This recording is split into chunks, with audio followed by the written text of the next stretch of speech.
नमस्कार मित्रांनो, माझं नाव प्रशांत निकम. मित्रांनो, आज आपण एक अशा विषयावरती चर्चा करणार आहे बँकिंगच्या संदर्भात. जर कोणी चॅनलला सबस्क्राईब केलं नसेल तर सबस्क्राईब करा, कारण हा खूप महत्त्वाचा टॉपिक आहे.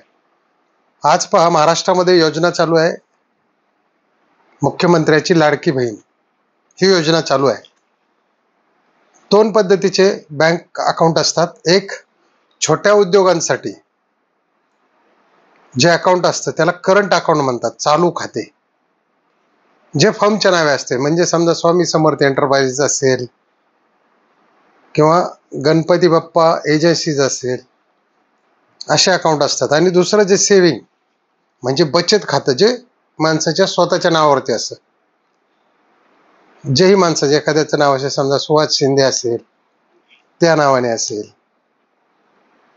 किंवा सचिन काळे असेल अशा नावाने असेल, याला म्हणतात बचत खाते. आता मित्रांनो, आता ज्या पद्धतीने अकाउंट उघडले जातात बँकांमध्ये, तुम्ही जर गेला, युनियनमध्ये गेला, महाराष्ट्र बँकेत गेला, स्टेट बँकेत गेला, तर भयानक अकाउंट उघडण्यासाठी गर्दी आहे. माझी कृपा करून सगळ्यांना एक विनंती आहे, ज्यावेळी आपण बँकेत जाल त्यांना एक विचारा की या अकाउंटचा बॅलन्स किती मेंटेन करावा लागतो. बचत खात्याचा म्हणजे ज्या योजना चालू आहेत सरकारी, तुम्ही जाताय आता, त्यांचं कोणाचा 1000 असेल, कोणाचा 5000 असेल. जर समजा हा बॅलन्स जर तुमचा मेंटेन झाला नाही, तर उदाहरणार्थ तुम्हाला सांगतो, माझं चालू खाते आहे current account, frontier sales and services या नावाने ॲक्सिसमध्ये 10 वर्षापासून अकाउंट आहे.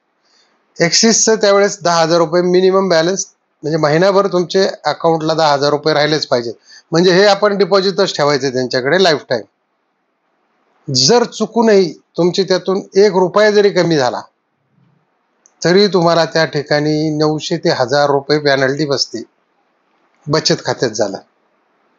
वरून तुम्हाला GST म्हणजे गुड्स मालाचा, आणि जी सर्व्हिस पुरवते बँक, म्हणजे तुम्हाला गुगल पेला काही सर्व्हिस पुरवत असेल, जी काही, म्हणजे तुम्हाला इकडून तिकडे पैसे पाठवायचे असतील, तुम्ही कुठे स्कॅनिंग करता किंवा कोणाला चेक देता, कोणाला पैसे देता, याचा सुद्धा बँक एक 2 ते 3 ट्रान्झॅक्शन झाल्यानंतर फ्रीमध्ये ATMचे, याचे सुद्धा बँक पैसे आकारते आणि वरून त्याला सुद्धा GST लावते.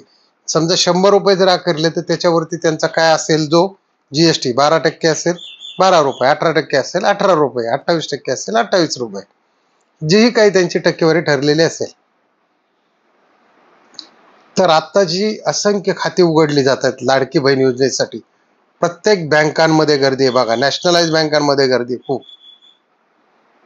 तर त्यांना विचारा, कारण काय, बरेच आता लोक ज्यावेळेस बँकेमध्ये आली होती त्यांनी सांगितले की आमच्या अकाउंटला 2000 रुपये होते, पण आता 1000च शिल्लक राहिलेत, तेवढेच काढता येतात अकाउंट बंद करताना. तर मित्रांनो, ही काळजी अतिशय महत्वाची आहे.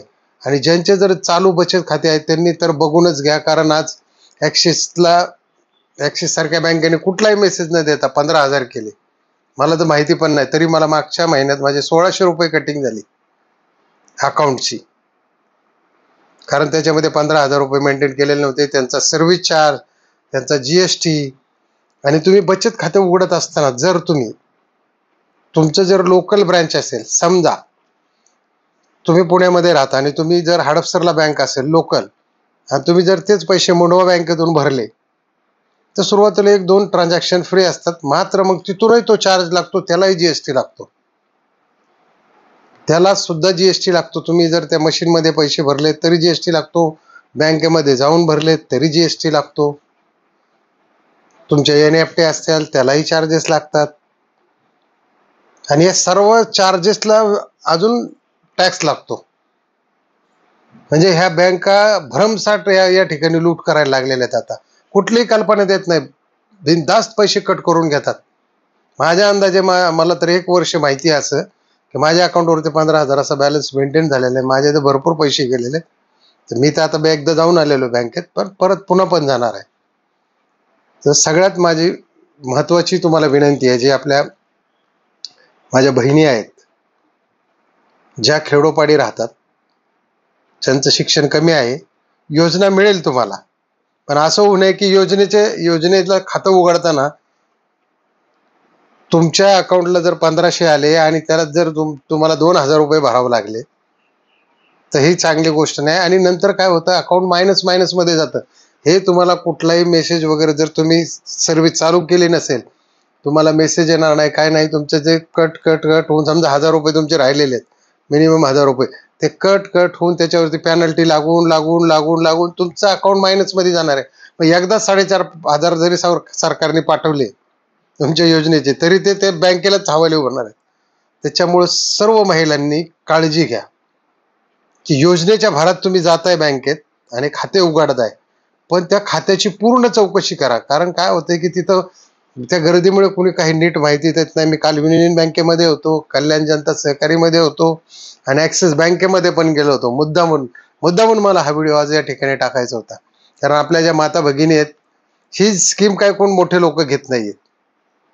त्यामुळं सर्वांना माझी विनंती. आणि माझं वेळोवेळी मी तुम्हाला सांगितलं, मी माझ्या चॅनलवरून सरकारी भरत्या, नोकऱ्या, योजना, स्कीम, शिलाई मशीन फ्री असेल, निराधार योजना असेल, हे सर्व सांगत असतो. कृपया तुम्ही चॅनलला सबस्क्राईब करून ठेवा, बेल आयकॉनला क्लिक करा. कारण मी वेळोवेळी ज्या काही घटना बदलतात त्याचं मी अपडेट या चॅनलवरती टाकतच असतो. त्यामुळं सर्वात आपल्या जर घरामध्ये आपला मुलगा शिकलेला असेल 10वी 12वी, त्याला घेऊन जा. अकाउंट उघडताना किंवा अकाउंट उघडल्यानंतरही विचारा की याच्या कंडिशन, टर्म्स म्हणजे अटी काय आहेत, की बाबा याच्यात किती पैसे ठेवावे लागतात कमीत कमी, याची आम्हाला SMS सर्व्हिस आहे का, आमचे किती पैसे महिन्याला सर्व्हिससाठी कट होतात, तुम्ही कुणाला गुगल पे करतो आपण 10 रुपये 5 रुपये, असे 50-100 वेळा आपण महिन्यात 200-300 वेळा गुगल पे करून टाकतो. त्याचे सुद्धा मित्रांनो हे चार्जेस घेतले जातात. ते काय फुकट सर्व्हिस देत नाही आपल्याला, त्याच्यावरती GST घेते. जी किंमत गोळा होईल त्याच्यावरही GST. म्हणजे या पद्धतीने गोल फिरून आज बँका मोठ्या आलिशान AC मध्ये झालेल्या आहेत. आणि आपल्याला काय वाटतं, जाऊ द्या, गेले 1-2 रुपये 3 रुपये, असे असंख्य खाती. आत्ताच सध्याच ही जवळजवळ 2 कोटी महिलांसाठी स्कीम आहे. परंतु याच्यातून जवळ मी सांगतो तुम्हाला, कमीत कमी 15 ते 20 कोटी खाती उघडली जातील. आणि हे बँकांची जर लूट थांबवायची असेल तर तुम्ही सज्ज राहा आणि आपल्या या चॅनलला सबस्क्राईब करा. वेळोवेळी मी तुम्हाला या ठिकाणी अपडेट देत जाईल. या ठिकाणी व्हिडिओ आवडला असेल तर इतरांना 100% शेअर करा. जय हिंद, जय महाराष्ट्र.